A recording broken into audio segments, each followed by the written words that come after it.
पहले दे चुके। पर जिसकी दृष्टि में सियोर वाला महाराज गलत है तो वो जिंदगी भर कितना भी प्रमाण दे ले। जैसे माता जानकी प्रमाण दे देकर आखिरी में जमीन में चली गई पर उसकी किसी ने नहीं मानी। ऐसा चाहते हैं दुनिया के लोग कि तुम प्रमाण देते रहो देते रहो देते रहो। क्या प्रमाण दें? क्या प्रमाण चाहिए? इस व्यासपीठ से मेरी मां ने सौगंध खाकर बिठाया था कि प्रमाण इस व्यासपीठ से वो शब्द बोलना जो हमारे शास्त्रों में है। ब्रह्म वैवर्त पुराण में से राधा का संवाद, राधा रानी का संवाद बोला। इसके बाद राधा रहस्य में से राधा जी का संवाद बोला। गौड़िया संप्रदाय की काली पीठ से निकलने वाली पुस्तक में राधा जी का संवाद लिखा है जो हमने बोला।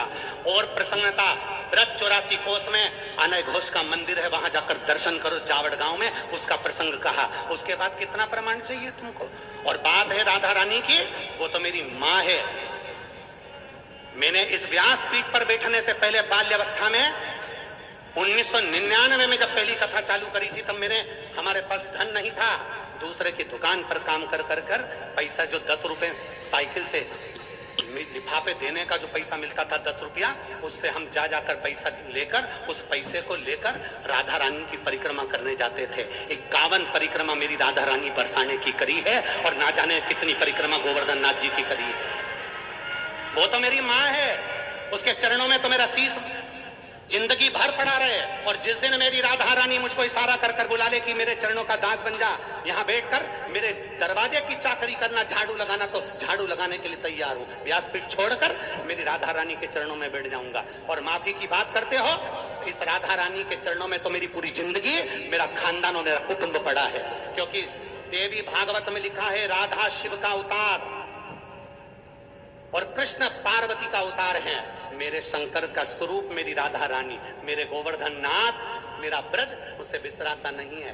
भोले भाले ब्रज में रहने वाले ब्रजवासी इतने भोले हैं जैसे भगवान कृष्ण के समय पर धेनु में, गायों में धेनु का सुर घुस गया था। और धेनु का सुर घुस गया, पूरी गायों को परेशान कर उनको भ्रमित कर तब भगवान कृष्ण पहचान गए थे कि धेनु का सुर है। कई ऐसे इन ब्रजवासियों को भ्रमित कर रहे हैं क्योंकि ब्रजवासी बड़ा भोला होता है, बड़ा सहज होता है।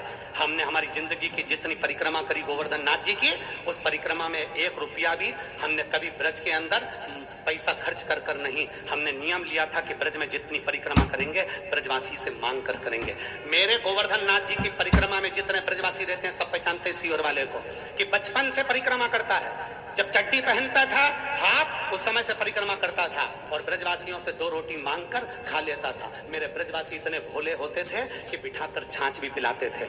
आज उन ब्रजवासियों में कुछ लोग ऐसे घुस गए हैं जो इस शिवपुराण का विरोध करना चाहते हैं, इस व्यासपीठ का विरोध करना चाहते हैं, प्रदीप मिश्रा का विरोध करना चाहते हैं। वो लोग राधा रानी की आड़ में बदनाम करना चाहते हैं और ब्रजवासी इतना भोला है कि वो समझ नहीं पा रहा। आप कहो जिस दिन राधा रानी के चरणों में आकर दंडवत कर लूं, आप बोलो जितने दिन तक राधा रानी के चरणों में पड़ा रहूं, मेरी माँ है वो, उससे मेरा बैर नहीं है। जो कुछ बोलूंगा प्रमाण से बोलूंगा, बिना प्रमाण के कुछ नहीं बोलूंगा। और जिस महाराज को प्रमाण चाहिए, कुबेरेश्वर धाम खुला पड़ा है, आ जाओ और प्रमाण लेकर जाओ। जिसको प्रमाण चाहिए, कुबेरेश्वर धाम खुला पड़ा है। राधा नाम क्या होता है? मेरे सीहोर की एक गली में जाकर पूछना कि राधा नाम कीर्तन कैसा कराया। राधा नाम क्या है? कई सालों से 51 परिक्रमा जब तक राधा रानी के बरसाने की करी तो उतने वर्ष तक राधा नाम कीर्तन एक बच्चे के मुख पर राधा राधा जपा दिया। मेरी सिद्धपुर भूमि सीहोर का एक बच्चा जानता है कि राधा का नाम क्या है। वो वृंदावन नहीं गया, वो बरसाना नहीं गया, पर सीहोर को बरसाना बना दिया था। इतना राधा नाम जपाया है उस सीहोर की भूमि पर। तुम क्या सहज समझते हो? और सोशल मीडिया वाले सोचते हैं कि बदनाम करेंगे। अरे मेरे शंकर के भक्त हैं, ये तो राधा रानी की कृपा है। तुम जिस दिन बोल दो, मैं साधुता देता हूं श्री पौंडलिक जी महाराज जी को, गोस्वामी जी को, मैं साधुवाद देता हूं कौशिक जी महाराज जी को, मैं साधुवाद देता हूं संजीव कृष्ण शास्त्री जी को, मैं साधुवाद देता हूं राजीव जी शास्त्री जी को, मैं साधुवाद देता हूं अनूप जी शास्त्री जी को, जिन्होंने वृंदावन से फोन लगाकर कहा गुरुदेव आप जब भी इधर पधारे महाराज जी, अपन सारे विद्वानों की सभा रखेंगे, आप उसमें अपनी बात रखना। और हमारे यहाँ पत्र आया और हमने पत्र के माध्यम से उनको सूचना दी, हम पहुंचेंगे, वहां पर बात करेंगे। और इतने बड़े विद्वत संत हैं, माननीय श्री प्रेमानंद जी महाराज उनके चरणों को दंडवत करता हूँ भारत की भूमि पर। और ब्रज में इतने बड़े रसिक संत कोई नहीं होगा।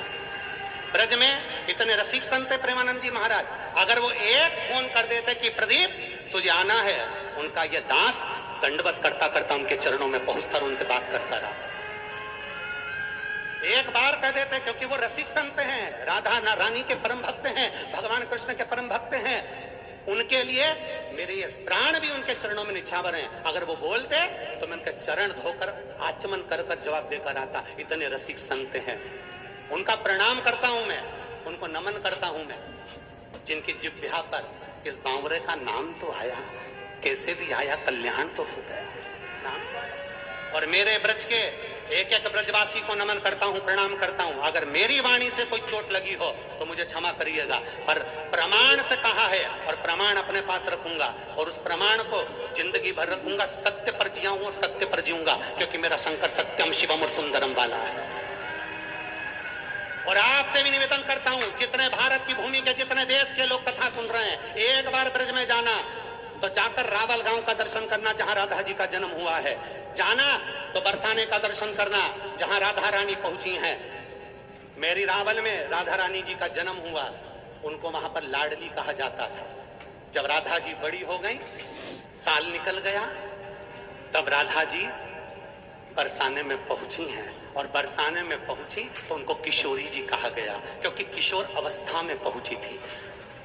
जब तक रावल में रही तब तक वो लाडली थी, बरसाने पहुंची वो किशोरी हो गई, क्योंकि किशोर अवस्था में पहुंची हैं। उनको समझना, बरसाने की एक एक रच को समझना, एक एक ब्रज 84 को उसकी रच को समझना।